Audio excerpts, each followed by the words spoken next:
একবিংশ শতাব্দীর আমি সেই মেয়ে। রচনায় ঋত্বিক দাস। রাত 12টা। জীবনে মাত্র 5টি বসন্ত দেখেছিল হয়তো। ছোট্ট মেয়ে ছিল, ঠিক মতো কথাও বলতে পারত না।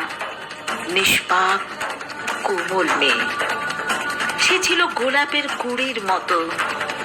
তার বাবা মায়ের চোখের মণি ছিল, যার নিষ্পাপ অভিব্যক্তিতে অভিভাবকদের জীবন সার্থক বলে মনে হয়েছিল, যার হাসির সামনে একটি পাথরও মোমে পরিণত হবে।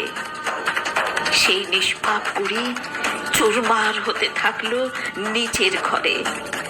তার চোখের জল ঝরতে থাকলো। সে চিৎকার করতে থাকে। লালসার নিষ্ঠুরতার খেলা।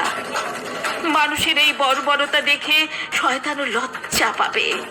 ঈশ্বর, হে ঈশ্বর, তুমি চুপ করে এই স্তব্ধ এই অসহায় ঘরকে এইভাবে অপবিত্র হতে, লাঞ্ছিত হতে দেখবে?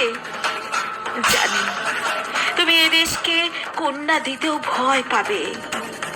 শুধু চারিদিকে রমণীর যন্ত্রণা, আবার কোথাও নিষ্পাপ শিশু লালসার শিকার। এই সেই ভারতবর্ষ। ন্যায়ের মন্দিরে দাঁড়িয়ে তোমার কাছে বিচার চাইছি। হ্যাঁ হ্যাঁ, বিচার। কোনো দান বা ভিক্ষা নয়, শুধু নিরস নির্বিকার বিচার চাই।